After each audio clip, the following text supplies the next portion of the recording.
بسم الله الرحمن الرحيم. الحمد لله والصلاة والسلام على رسول الله وعلى آله وأصحابه ومن والاه وبعد. بەڕێزان و خۆشەویستان، خۆشحاڵ و شادومانی لە زنجیرەی تەفسیرکردنی جوزئی عەمەی پیرۆز بە خزمەت ئێوەی بەڕێز و خۆشەویست دەگەینەوە لە زنجیرەی 29 ئەویش لە تەفسیرکردنی سوورەتەکانی هومەزە فیل قوڕەیش. خۆشەویستان، سەرەتا دێینە سەر باسکردن و تەفسیرکردنی سوورەتی هومەزە. ئەویش چەند تەوەرگ لە خۆ دەگری. یەکەم پێناسەکەی ناوی سوورەتی ئەلهومەزەیە، وشەی هەمس هومەزە واتە عیبدارکردن و تیر و تواندان لە خەڵکی بە ئاماژە، بە ئیشارەتی دەست یاخود زوبان یاخود بە هەر شێوازێک کە ئینسان ئیشارەت بکە لۆ خەڵکی کەوا مای عیبدار و تیر و تواندان بی لە خەڵک. ژمارەی ئاەتەکانی 9 ئاەتە، سوورەتێکی مەکیە، 104مین سوورەتی قورئانی پیرۆزە، لە دوای سوورەتی ئەلقیامە دابەزیە. بابەتەکانی ئەو سوورەتە تەوەری دووەم بابەتەکانی ئەو سوورەتە باسی دوو بابەتی سەرەکی دەکە. یەکەم باسی دوو ڕەوشتی ناشرین و نالەبار لە ناو کۆمەڵگە دەکات، ئەویش باسکردنی پاژملە غەیبەتە، خەریکبوون بە کۆکردنەوەی ماڵ و سەرۆت و سامان بە شێوازێکی ئەو تۆکەوە بیر نەکەیەوە کە ئەو ماڕ و سەرۆت و سامانە بە ڕێگایەکی شەرعی و حەلال بەدەستی بینی. تەوەری دووەم و بابەتی دووەم کە لەو سوورەتەدا باسکرایە سزای ئەو کەسانەی خاوەنی ئەو دوو ڕەوشتن بە دۆزەخ خوای گەورە سوبحانەهو وەتەعالا باسییان دەکات. تەوەری سێم پەیوەندی بە سوورەتی پێشوو. لە سوورەتی پێشوودا کە بریتی بوو لە سوورەتی ئەلعەسر، خوای گەورە سوبحانەهو وەتەعالا باسی کات و بنەماکانی بەختەوەری دنیا و دوا ڕۆژی کرد کە بریتی بوو لە عەمەلی ساڵح، کە بریتی بوو لە ئیمانێکی پتەوی دامەزرا و لە ناو دڵ و دەروون. دووەم کار و کردەوەیەکی بەردەوام و بە ئیخلاص لە پێناوی خوای گەورە سوبحانەهو وەتەعالا. سێیەم حەق و دەستگرتن بە حەق و ڕاستی. چوارەمینیان بەردەوام بوون و ئارامگرتن لەسەر ئەو ڕێگایی کە گرتوتە بەر. لەو سوورەتە پیرۆزەدا خوای گەورە باسی دوو ڕەوشتی ناشرین و نالەبار دەکە لە ناو کۆمەڵگا و سزاکەی باز دەکات، واتە ئەو کەسانەی کەوا کاتی خۆیان بە فیڕۆ دەدەن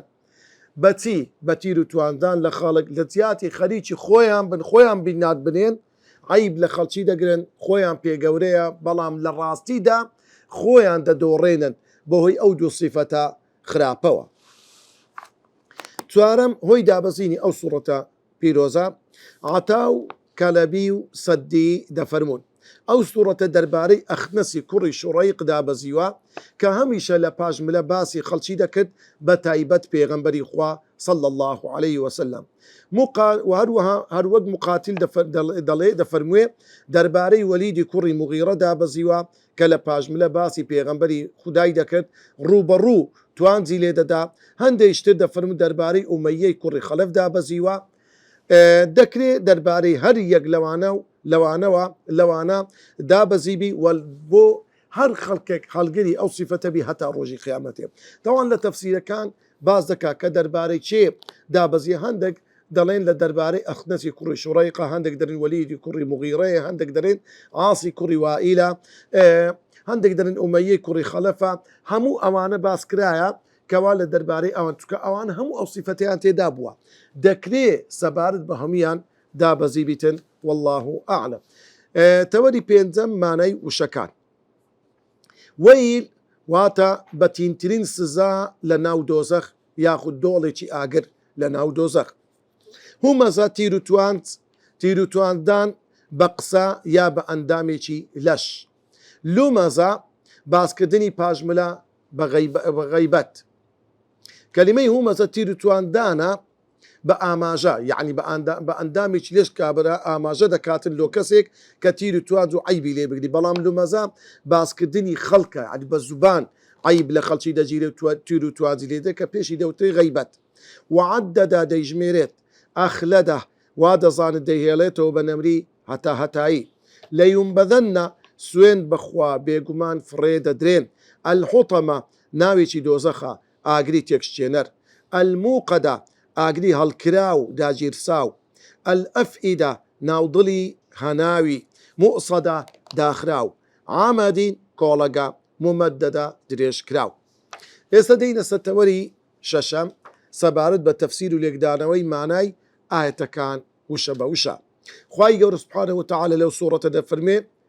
وەیل لكل همزة لمزة دەفەرمێ خوای گەورە وەیل تەبعاً وەیل عەزابێکی زۆر بەتینە وەکو لە هەندێک لە زانایان دەفەرمون دۆڵێکە ئەو دۆڵە عەزابەکەی هەندە سەختە هەموو جەهەنەم پەنادەگری لەو دۆڵە کە عەزابێکی زۆر سەختی تێدایە. یاخود دەفەرمون وەیل الوادی یەسیل من صدید ئەهل النار وقیحهم ئەو دۆڵەیە چێم و خوێن و خیزاوی خەڵکی دۆزەخی شۆڕ دەبتەوە بەرەو ناو جەهەنەم لەو شوێنەوە عەزاب سەد چاوە دەگری لە بۆ خەڵکی دۆزەخی خوا پەنامان بدا. اینجا خوای گەورە وەیل ئەو عەزابە سەختە لیکولی بۆ هەر کەسێک کە هەڵگری صیفەتی چی بیتن هومەزە واتە کەلیمەی هەمز واتە بە ئیشارەت و بە ئەندامەکانی لەشی تیر و توانز لە خەڵکی دەداتن یعنی هومەزە لیکولی مغتاب للناس هەموو کەسێک کە غەیبەتی خەڵک بکات کە غەیبەتیە باسکردنی کەسەکە کە پێی ناخۆش بی. ئەوتە کاتێک کە پێغەمبەری خوا فەرمووی صلی الله عليه وسلم فەرمووی غەیبەت چییە؟ ذیکڕکە ئەخاکە بیما یەکڕە باسکردنی برایەکەتە بە شێوەیەک کە پێی ناخۆش بی. عند الصحابەیەک وتی فەرمووی یا رسول الله ئەڕەئیتە ئین کانە فی ئەی پێغەمبەر ئەدی ئەگەر ئەو سیفەتی ئێمە باز دەکەین تێیدابی ئەوە هەر غەیبەتە. پێغەمبەر فەرمووی ئین کانە فیه فەقەد اغتەبتەهو ئەگەر ئەو سیفەتەی باز دەکەی لەو کەسەیدا هەبی کە پێی ناخۆشە تو باسی دەکەی ئەوە غەیبەتت کردیا وإن لم يكن فيه ئەدیەگە صفەتی تێدانەبی فەقەد بەهەتەهو پێغەمبەر فەرمووی ئەو بوختانت پەیدا کردووە. کەواتە ئینسان دەبی ئاگادار بی بەڕاستی هەمز واتە ئاماژەکردن مەسەرەن زۆر جارە کابرە بە ئاماژەی دەست ئەو هاچی دەکا یعنی ئەو کەسە بێعەقڵە یان ئەوها بروی خۆیدا دەتەچێنی یعنی هەر دەتەچێنی واتە ئەو کەسی ئیهمالکە وازی لێبینە والحاصل بە هەر ئاماژەیەک یان بە ئاماژەی لێو دەولێوی ئیشارەت دەکە بە عەیبەک تیر و تواندان لە کەسێکی بەرامبەری ئەوە گوناحە تاوانە خوای گەورە سوبحانەهو وتەعالە حەرامی کردی. ئەدی لەمز واتە عەیبگرتن لە خەڵکی بە زوبان وەکو خوای گەورە باسی منافقەکان دەکا دەفەرموێ ومنهم من يلمزك في الصدقات ئەی پێغەمبەری خوا هەندێک لەو منافقانە من يلمزك واتە عەیب لێ دەگرن بە زوبان لە پاژملە باسی تو سەحابەکان دەکەن لەو کاتێک کە ئێوە صدقە و خێر و خێرات دەکەن. طبعا ئەو ئاەتە لەو کاتەی دابەزی پێغەمبەری خوا صلی الله عليه وسلم کاتێک کە ڕوبەڕووی جەنجی تەبوک بووە. ئەو جەنگە مەسافەی ڕێگاکەی زۆر دوور بوو و لەگەڵ ڕۆم بوون کە ژمارەیان گەلک زۆر بوون و لەو کات و سەردەمەدا موسڵمانەکان پشتیان و هەروەها چەک و تەقەمەنیان زۆر کەم بوو حتى لە خۆراک زۆر هەژار و نەدار بوون. بۆیە پێغەمبەری خوا صلی الله عليه وسلم داوای کۆمەچی کرد. لەو کاتەدا هەرچی سەحابەیە هەرچی هەیان بوو هینایان لە مزگەوتەکەی پێغەمبەری خوا صلی الله عليه وسلم لە بەردەستی پێغەمبەری خۆیان دانا. هەندێک لە سەحابە هەبوو بە باری عوشتر زاد و زەخیرە و کۆمەچی دەینا وەکو عەبدوڕەحمانی کوڕی عەوف وەکو ئیمامی ئەبوبەکر وەکو ئیمامی عومەر وەکو ئیمامی عوسمان و ئەو سەحابانەی کە زۆر دەوڵەمەند بوون. منافقەکان لەوێن بوون تانگو تەمەشاکە ئینەما هو مرائین ئەوە تەنها ڕیابازە لە بۆ ڕیاییوە دەکا ئەگە نەخوای گەورە چ پێویستی بەوێتە ئەو هەموو ماڵی بینی. سەحابەیەشتیت دەهات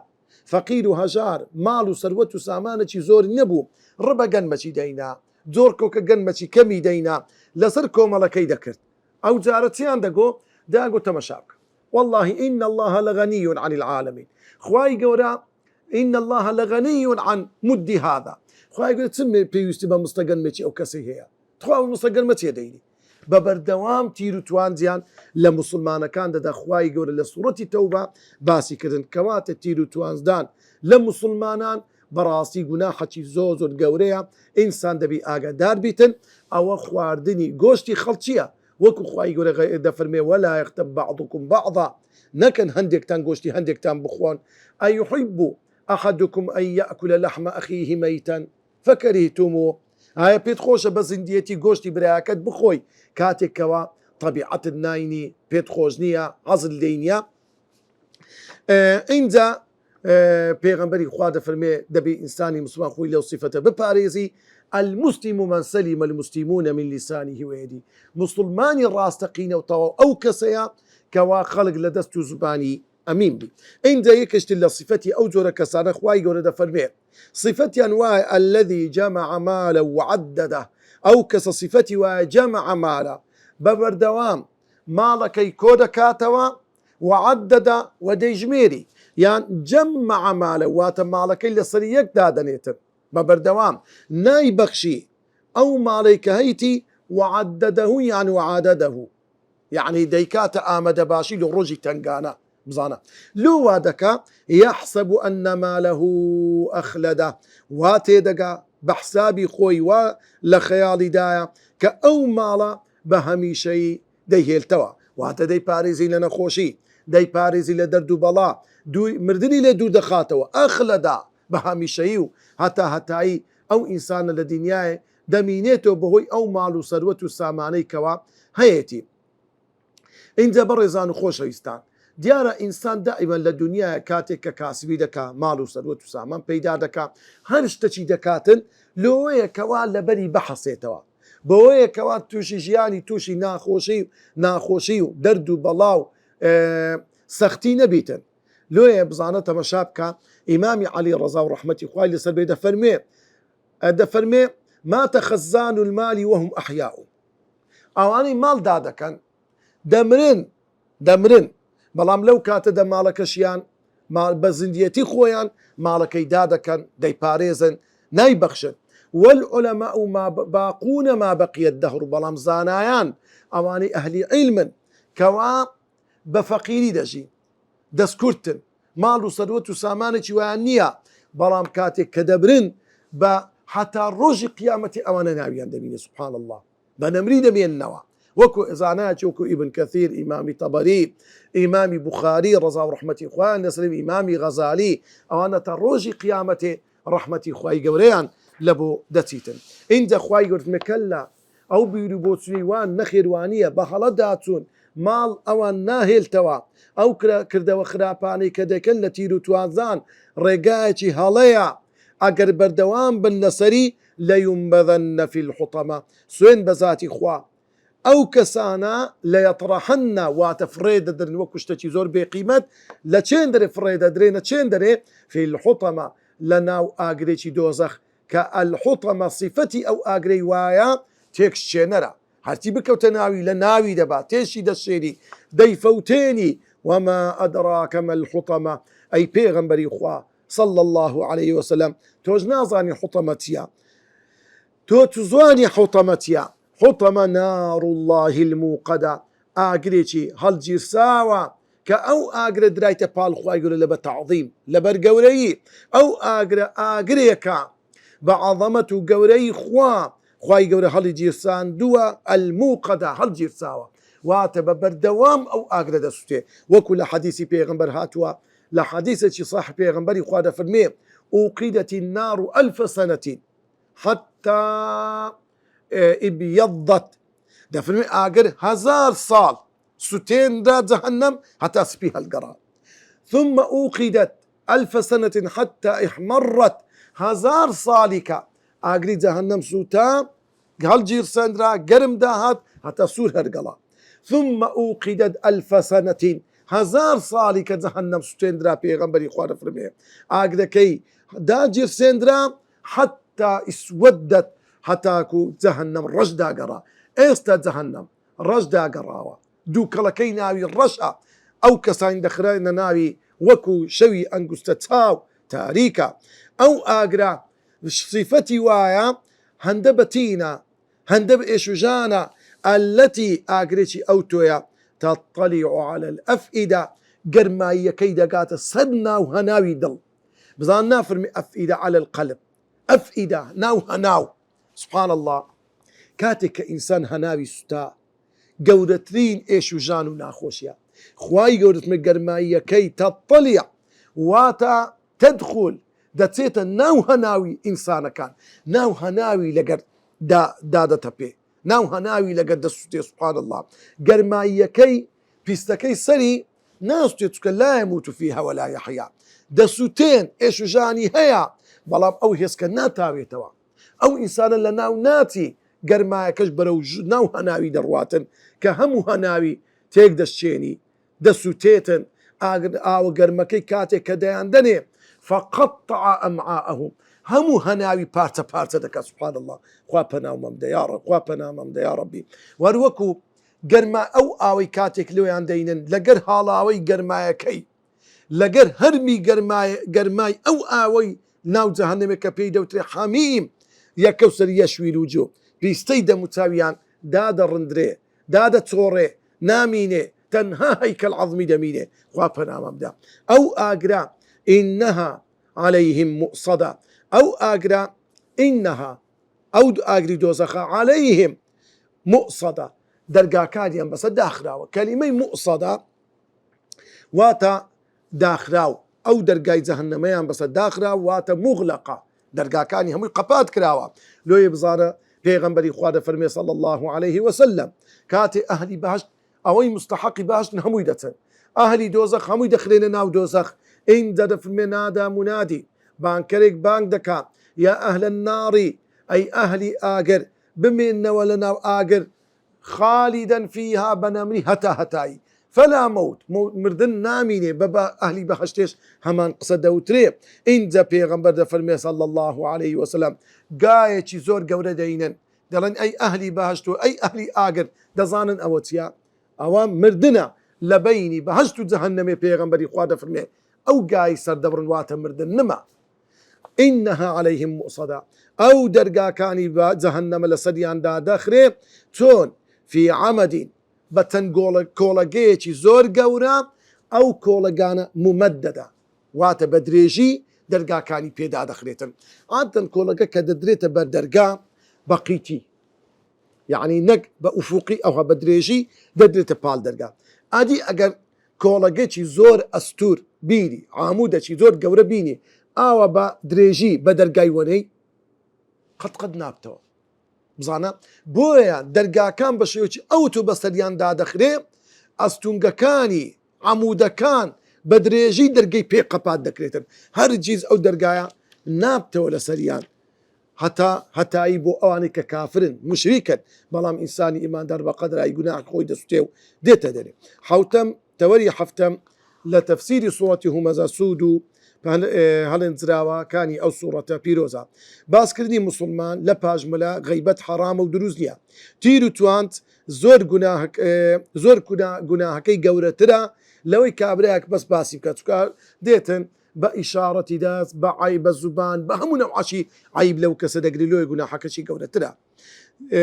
خاڵی دووەم زۆر جاران کەسانی دەوڵەمەند و هەبوو باسی خەڵک دەکەن و تیر و توان لە خەڵک دەدەن و بە ماڵ و سامانی خۆیان دەنازن یعنی زیاتر ئەو سیفەتە دەوڵەمەندەکانن کورە با بە فران کەسە برسان دەبریتن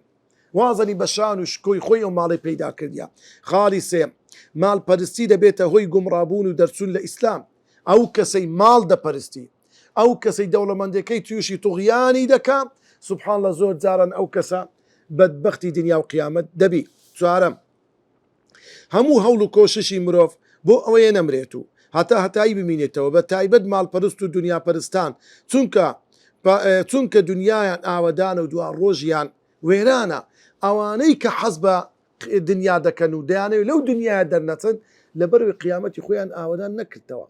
هەر تەنها خەریکی ماڵ و بازرگانی و نە ئاگای لە خوایە نە لە ئاگای حەقی خوایە نە ئاگای لە عیبادەتە نە ئاگای لە منداڵە نە لە ئاگای لە موسڵمانانە دەژیتن بەهائیم و بەسەرگەردانی بۆیە لە دوا ڕۆژ عەزابێکی زۆر سەخت چاوەڕوانی دەکات خوا پەنامەم دە یا ڕەبی خاڵی پێنجەم خاوەن ماڵ لە خۆبایی و بەفیزە بۆیە خوای گورە بە سووکترین شێوە کە فڕێیان دەداتە ناو دۆزەخ دەیان خاتە ناو دۆزەخ لەبەرەوەی کە فیز و تەکەبوری هەیە لە ڕۆژی قیامەتە هیچ سنگ و قیمەتێکی نییە لەکن خوای گەورە وەکو شتێکی زۆر بێ قیمەت فڕێ درێنە ناو جەهەنەم خاڵی شەشەم هەستیارترین ئەندامی لەش هەنا و دڵی مرۆڤە بۆیە هاڵاوەی گڕی ئاگری دۆزەخ دەگاتە ئەوێن دەرێ هەفتەم ناخۆشترین سزای دۆزەخ دەرنەچوونە نەناویمانەوەیە بە هەتایی خوا پەنامە بدە. ڕوونکردنەوە چەند زانیارێک سەبارەت بە شکاندنی ڕێزی یەکتری. شکاندنی شکۆی مسلمان گوناهێکی زۆر گەورەیە. شکاندنی ڕێز و شکۆی مسلمان چەندی شێو و شێوازی هەیە. یەکێ لەو شێوازانە باسکردنی لە پاژملا غەیبەتکردنیەتی. غەیبەت چییە؟ باسی مسلمانێکە بە شێوەیەک کە پێی ناخۆش بێت. ئەگەر سیفەتەکە یا باسکردنەکە وانە بوو هەڵبستراو بێت ئەوە دەبێتە بوختان. غەیبەت یەکێکە لەو گوناه و تاوانانی پەیوەندی بە مافی مرۆڤەوە هەیە، بۆیە خوای گەورە تەوبەکەی وەرناگرێت تا کەسە باسکراوەکە لێی نەبورێت. ئەو شوێنانەی غەیبەتکردنی تێدا دروستە لە کاتی پێناسەکردنی کەسێک ناساندنی بە سیفەتێک یا بە عیبێک. زۆر جارێک کابرا مەسەڵەن کۆرەیە، شەلەیە، سەقەتە، یان کەسە کە سیفەتێکی لە باو و باپیرانی لۆی مایتەوە. ئێتوە تا نەری فران کەسی کراو خوار، هەتا نەری فران کەسی شەلا، هەتا نەری فران کەسی کورتان درو وانیان کاتی خۆی کە ئەوە سیفەت بووە ئێستا خەڵک تێناگا لۆ ئەوی بیناسیێنی برێ فران کەسی وا بەرە بابی فران ئەوە لۆ ئەو ناسان نەدروستە. لە کاتی سکاڵاکردن لە کەسێک کاتە شکایەت دەکەی لە کەسێک دەچێت لای حاکم باسکردنی عیبەکانی دروستە لەوێ باس بکەیت بۆ ئاگدارکردنەوەی خەڵک لە خراپ و شەڕی کەسەکە. کابرا منافقە دووڕوە دەبی عیبەکانی باز بکەیتە خەڵک لە شەڕ و خراپەی ئەمین بن. لە کاتی ڕاوێژکردن و پرسیارکردن لە حاڵ و سیفەتی کەسێک کابراەک دێ دەری ئەرێ فران کەس ئەمن دەمەوێت تیجارەت بکەم لەگە فرانی بیکەم یان نەیکەم ڕاوێژت پێدەکە ئەتوو دەبی بە ئەمانە تۆ جوابی بدەیەوە سیفەتەکانی بازەکەی. وەڵی فرانکە سیفەتێکی زۆر چاچیە بەڵام سیفەتێکی وایە دەستپیسە، بەڵام خیانەت کارە، بەڵام کەسێکی ڕەزیلە. یان دەبین کابرا پرست پێکە لە بۆ ژن و ژنخوازی دەبی حەقیقەت و ڕاستیەکەی ئەوەی دەیزانی پێیبرەی گوناحت دەگاتەیەگە نەیرەی بۆ هاوکاریکردنی کەسێک بۆ گۆڕینی خراپەیەک ئەوەش لەو حاڵەتەش دروستە. مەسەڵەن جاری وا هەیە دەبینی کەسێک خراپە چیە تو پێی در فرانە کەس ئەو کەسە فرانە کەس برادری تووە ئەگەر ئەو سیفەتە خراپەی هەیە بچی ئەگەر نەسیحەتی پێ ڕەنگە بەجێی تو بکە خێرت دەگاتی ئەوە دروستە. شێوازێکی تریشکانی شکۆی مسلمان تیر و توانزانە توانزان لە خەڵک بە زوبان بێت یا بە هەر ئەندامێکی لەش بێت دروست نییە سیفەتی بێباوەڕ و دووڕوانە. بەو شێوێ هاتینە کۆتایی سوورەتی ئەلهومەزە. ئێستا دەینە سەر تەفسیر و لێکدانەوەی سوورەتی ئەلفیل. ناوی سوورەتی فیلە ژمارەی ئاەتەکانی پێنج ئاەتە سوورەتێکی مەکیە ژمارەی 105 سوورەتی قورئانە لە دوای سوورەتی ئەلکافیڕون دابەزیوە.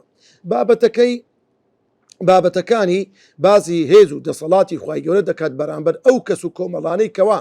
دەستدرێژی دەکەن سەر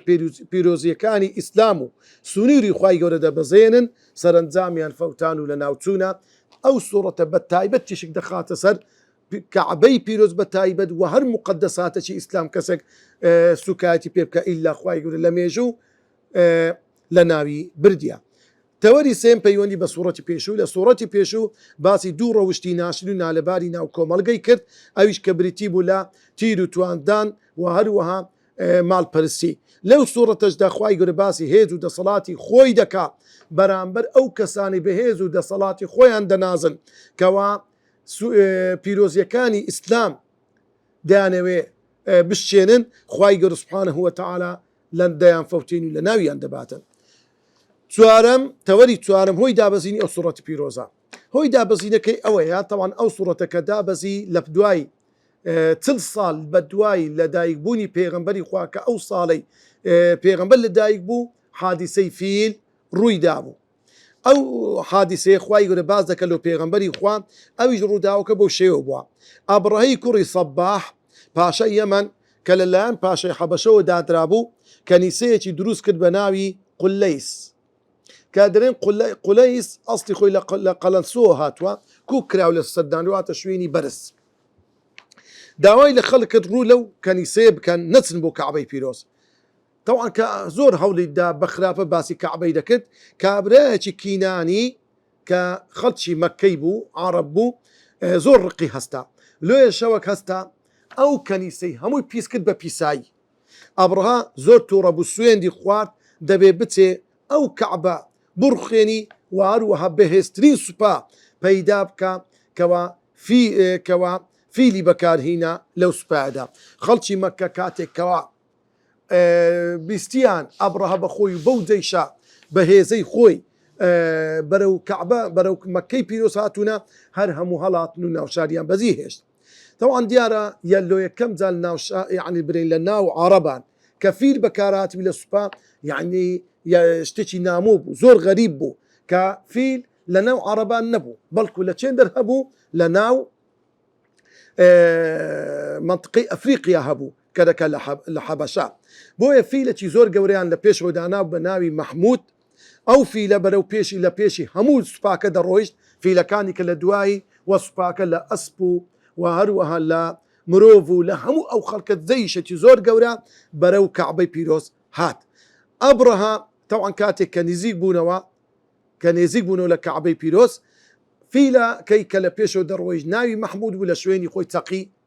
نەڕۆی، هەچەندی لەیاندا، هەچەندی نوقوچەیان لێدا، هەچەندی نەقیزەیان لێدا، ئەو فیلە بە هیچ شێوەیەک بەرەو کەعبەی پیرۆز نەڕۆی، بەرەو ڕاست دەیان برد دەڕۆی، بەرەو چەپ دەیان برد دەڕۆی، بەرەو پشتەوە هەموو ئاراستەکانی لای ئاسایی بوو، تەنها بەرەو کەعبەی پیرۆز نەڕۆی. لۆیە ئەبرەها هەر موسیر بوو، هەر مکوور بوو لە سەوەی کەوا دەبی ئەو کەعبەیە بڕوخێنیتن. کاتێک کە خوای گەورە گەورەترین دەسەڵاتی خۆی پێنیشاندا، گەورەترین شتی پێنیشتە کە فیلەک حیوانە ئاژەڵە بە حساب عەقلی زۆر کەمترە لەوی، سبحان الله ڕازی نەبوو ئەو کەعبەی پیرۆزە بڕوخێنیتن. لێ بەڵام ئەو عەقل و هۆشی وەرنەگرت، ئەو جۆرە کەسانە مستحقی ئەوەن بە خراپترین شێوە سزا بدرێن. بۆیە خوای گەورە کۆمەڵێکی زۆر لە تەیری نارد کە ئەو تەیرانە سێ بەردیان پێبوو، بەردێک بە دندووچیان، دوو بەردیش بە پێکانیان، لۆی بەردەکانیان ڕادەوەشان، هەر بەردێک بە کەسێک بکەت باە هەموو قەلبی سوور هەردەگەڕا، هەموو قەلبی دەبووە خین و خیزا و برین، حتا ئەخیری دەیکوشت و لە ناوی دەبێت. کاتێک دەمردن هەموو لاشەیان هەردەوەشاوە. سبحان الله چۆن یعنی بەستەنە هەیسک و پرۆسکەک دەماوە. بەو شێوەیە خوای گەورە لە ناوی بردن. تەوەری پێنجەم مانای وشەکان کەیدەهم پیلانیان، تەضلیل فەوتاندن لە ناوبردن، سجیل بەردی سوورکراوە ناو لەسەر تۆمارکراو یاخود کە عەسفین مەئکول وەکو کای کاوێش کراو. تەوەری شەشەم مانە و تەفسیری ئاەتەکان خوای گەورە دەفەرمێ ئەلەم تەڕە کەیفە فەعەلە ڕەبوکە بئەصحابی الفیل. ئەی پێغەمبەری خوا ئەلەم تەڕە، کەلیمەی ئەلەم تەڕە خۆ پێغەمبەری خوا بە چاوی سەری خۆی نەیدیتیا، یعنی ئەلەم تەعلەم، ئەی پێغەمبەری خوا ئەدی هەواد و خەبەری و زانست و زانیاری ئەو کەسانی خاوەن فیلت پێ نەگەیشت. کەیفە فەعەلە ڕەبوک، پەروەردیگاری تو چی کرد؟ لۆ خوای گەورە دەفەرمێ ڕەبوک واتە ئەی پێغەمبەری خوا، خوای گەورە کاتێک کەعبەی خۆی پیرۆزی خۆی دەپارێزی کە کەعبە و ڕووگەی موسڵمانانە، ئاتوش کە پێغەمبەری ئەوی وەڵڵاهی دەتپارێزی، وەڵڵاهی لە دەستی ئەو بێباوەڕانە دەتپارێزی، هات چۆن کەعبەی پیرۆزی فەوت پاراست لە دەستی ئەبرەها. فەعەلە ڕەبوک، چۆن خوای گەورە چی کرد؟ پەروەردیگاری تو بئەصحابی الفیل، خوای گەورە فەرمووی چی کرد؟ بەوانەی خاوەن فیل بوون، ئەو هێزە زەبەلاحەیان بەرەو چێن دەڕۆی لە ناوچن. ئەلەم یەجعەل کەیدەهم فی تەضلیل، ئایا خوای گەورە پیلانی ئەوانی نەفەوتان لە ناوی نەبردن فی تەضلیل، کەلیمەی تەضلیل یعنی فی تەخسیر، واتە زەرمەند نەبوون بە خۆیان و بە هەموو دەیشەکەیان نەفەوتان، هەر هەمیان لە ناو نەبرد. وەئەرسەلە عەلەیهم، ئەدی خوای گەورە بەچی لە ناو بردن؟ وەئەرسەلە عەلەیهم، خوای گەورە لە بۆی ناردن، وەئەرسەلە عەلەیهم لە بۆیانی نارد طەیڕەن، هەندێک تەیر کە ئەو تەیرە هەندێک دەرێن تەیرێکی خاصە، هەندێک دەرێن طەیڕەن ئەبابیلە، هەندێک دەرێن ئەو تەیرانەیە کە مەسەڵەن زۆر قسە کرایە، بەڵام ئەسڵ وایە ئەو تەیرە هەر تەیرێک بی کە خوای گەورە ناوی نەینا، حیکمەت لێرە ئەوە نییە خوای گەورە سوبحانەهو وتەعالا ناوی شتەکان ببە، ئەوە مهمە. تەیر شتێکی زەعیفە عادەتەن، زۆر جار کابرا بە یەک دار لاستیقی یەک بەردی داوێتن بەردێک هەندی قلە نۆکە گچکە قلە نیسکەچی لەو تەیرەی دەدا ڕاست باری دەشتی و دەکەوتە خوارێ و دەفتەر لێچیری ئەو کابرایی. بەڵام تەیرێک یەک دێشی لە ناو دەبا، سوبحان الله. تەیرێک سێ قومبەلەی پێیە، سێ بەردی پێیە، ئەو بەردانە تۆزێک لە دنکە نیشتی گەورەتر بوونە، لە نۆچی گچکەتر بوونە، سوبحان الله.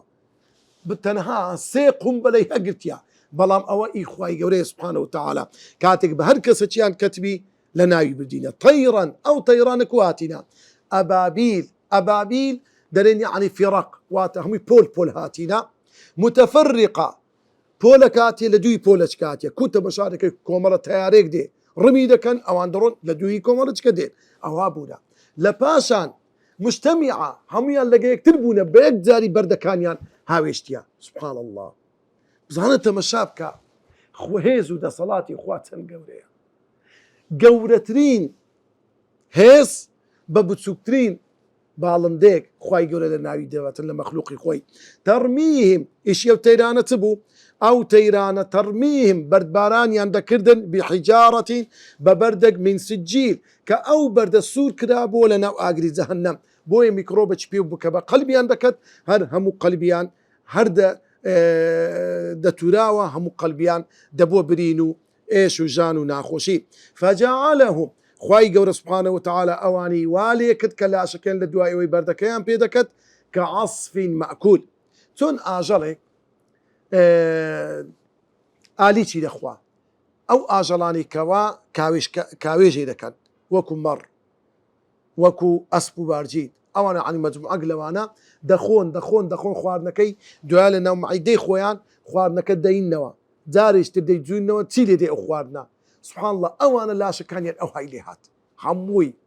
تەفروتو نابوو هەمووی پارتە بوو هەمووی بۆ خین و خیزاو لەو گۆڕەی سبحان الله مابوونەوە لەکو لە هەندێک لە مێژوو دەڵێن چەندین ماوەی زۆر لاشەکانیان لەو گۆڕەی کەت کەس نەیدەوێرا کەس جورئەتی نەدەکرد لێیان نێزیک بیتەوە حتا ئەسپەردەی خاتیشیان بکەن لەو گۆڕەی بوونە خۆراکی درندە و ئاژەڵیش نەیدەتوانی لێیان نێزیک بیتەوە سبحان الله وها بوونە پەندی زەمانە بۆیە ئەوڕۆ ئەو کەسانی سوکایەتی بە مقدساتی ئیسلام دەکەن چاویان هەڵ نایە بەوەی کە برێن کەعبەی پیرۆزترین شوێنە مزگەوتی پێغەمبەر پیرۆزتر لە دوای کەعبە پیرۆزترین شوێنە قودس شوێنێکی زۆر پیرۆزە ئەوانە تەنها خۆیان دەخەنە ناو زبلدانی مێژوو تەنها خۆیان پێ ناشرین دەکەن ئەگەنا کەعبەیە پیرۆزە گەورەیە سوود و پەنجە هەڵنجراوەکانی تەوەری هەفتەم خۆشەویستمان صلی الله عليه وسلم لەو ساڵی ئەو ڕووداوی تێدا ڕووی داوە لە دایک بوو ناسراوە بە ساڵی فیل ئەوەش نیشانەیە بۆ سەرکەوتنی ئاینەکەی و لە ناوچوونی نەیارانی یعنی کو خوای گەورە کەعبەی پیرۆزی پاراست ئاواش پێغەمبەری خوا دەپارێزی دووەم خوای گەورە دوژمنانی خۆی بە سەربازانی خۆی لە دروستکراوەکانی خۆی لە ناو دەبات زۆر جارن باڵندەیەک یا ئاژەڵێک لە کەسێکی خوانەناس بە هەڵوێستتر دەبێت و خۆشەویستتر دەبێت لای خوای گەورە فیل ئاژەڵێکی زۆر گەورە باڵندە ئاژەڵێکی زۆر گچکە ئەو گوچکەیە لەگەر ئەو گەورەی هەردوو چەند موقیفی زۆر مەردانەیانەیە لە ئەمری خوا دەرناچن بەڵام مرۆڤێک سبحان الله قیمەتی فیلەکی نییە قیمەتی باڵندەیەکی نییە چونکە کافر و بێدینە خاڵی سێم حاڵ و شێوەی ئەوان وەکچواندراوە بە خۆراک و پاژماوەی ئاژەڵ یا خواردنی کاوێشکراو کە هیچ قیمەتێکی نییە کە شتێکی زۆر قێزەونە چوارم ئەو بەردەی باڵندەکان هەڵیان گرتبوو هەندێک لە زانایان دەفرن بە ئاگری دۆزەخ سوور کرابووە میکرۆبێکی پێوە بوو هەرچی بەری بکەوت بە لاشەکەی تووشی برینێکی خوێناوی دەبوو تا لە کۆتایی لاشەکەی دەڕزاندە و دەیفەوتاند چەند زانیاریەک دەربارەی ئاژەڵی فیل طبعاً 7 ساڵ جارێک بەچکەچی دەبێت ماوەی سکپڕی 2 ساڵە لەو ماوەیدا لە دوای دانانی بەسکەی تا 3 ساڵ نێرەکەی لی نێزیک نابتەوە و هەروەها لەبەر زۆر شەرمی لە ناو ڕووبارەکان بە وەستاوی بەچکەکەی دەبێت یعنی ئاژەڵێکی هەندە بە شەرم و بە حەیایە لەو ئاژەڵانەیە زۆر بە خێرایی شت وەردەگرێت واتە زۆر هەستیارە حتا دەڵێن یەکێک لەو ئاژەڵانەیە هەست بە بوومەلەرزە دەکەن فیلە زۆر هەستیارە سوبحان الله لۆیە ئێستا دەرێن زانایەکان کەەوە هەست بکەن لە دارستانەکان ئەگەر فیل کۆچ بکەن لە شوێنێک بەرەو شوێنێک دەڵێن ئەوە نیشانەی ئەوەی ڕووداوەکی زۆر گەورە ڕوودەدا لۆیە ئەو شوێنە ئەوە نیشانە حتا دەرن لە تسۆنامی کاتێک کە ئەو ڕووداوە گەورەی ڕوویدا لە شەوەکان زوو فیلەکان ئەو شوێنەیان بەجی هێشت وەکو شاید حاڵک بازەکە تا تەمەنێکی زۆر درێژ دەمینێتەوە تەمەنی درێژە دوشمنکاریەکی زۆر بەهێزی هەیە لەگەڵ پشیلە دەڵێن فیل طبعاً ئاژەڵێکی چێویە بەڵام زۆر بە ئاسانیش کەوی دەبیتن زۆر گەورەیە و هەروەها ئەو برین سمەکەی پێی وەکو سمی حشتر یعنی لە ناو دەتانی لە ناو ئاو لە ناو قوڕا و لە ناو لیتا حتى لە ناو سەحرا دەتانی بڕوە. ملێکی زۆر درێژی هەیە و هەروەها لوتێکی درێژی هەیە کە خواردن و خواردنەوەی پێدەخواتن ئاوی پێ هەڵدەمژیتن و هەروەها هەر بەو لوتە دەتانی دیفاع لە خۆی بکاتن. زۆر جارێک کەس لە بۆی بچی بەو لوتە ئەگەر لێی بدا هێزێکی زۆر بەقوەتی هەیە ڕەنگە ئازیەت و ئەشکەندە و ئازاری بدا ڕەنگە ئینسان بکوژیتن و هەروەها چارپەلەکانی زۆر بەهێزە زۆر ئەستورە چاوی دوو چاوی زۆر زۆر هێزی هەیە و هەروەها جێیەکی زۆر گەورەی هەیە بەڵام کلچی بچووکە و هەروەها سەرپشتەکەی بە هەمان شێوە سەرپشتێکی کە خەڵک سواری سەرپشتی دەبیتن نێرەکانیان دوو ددانی زۆر گەورەی هەیە کە قیت بیتەوە کە ئەو ددانانەی مەشهورە بە عاجل فیل تەسبیحی لێ دروست دەکرێت شتی زۆر بە قیمەتی لێ دروست دەکرێتن پیستەکەی وەکو پیستەی تێر بەهێزە بەکاردێ لە بۆ جانتا لە بۆ پێڵا و لە بۆ زۆر دووری شتی تر و هەروەها ڕەنجی بۆرە هەندێک فیلیشەیە ڕەنجی سپیان هەیە و هەروەها شتی زۆر قورس لەسەر پشتیان دادەندرێ حتا توانای باری 6 سەربازی کە لەسەر پشتی دابدرێ. ئەوە بۆ شێوەیە هاتینە کۆتایی هەردوو سوورەتەکانی هۆمەزە و سوورەتی فیل کە ئومێدوا بوو عنی عەزمان دەکرد سوورەتی قوڕەیشیش تەفسیر بکەین بەڵام بەو شێوەیە هاتینە کۆتایی وصلى الله وسلم على سيدنا محمد وعلى آله وصحبه أجمعين.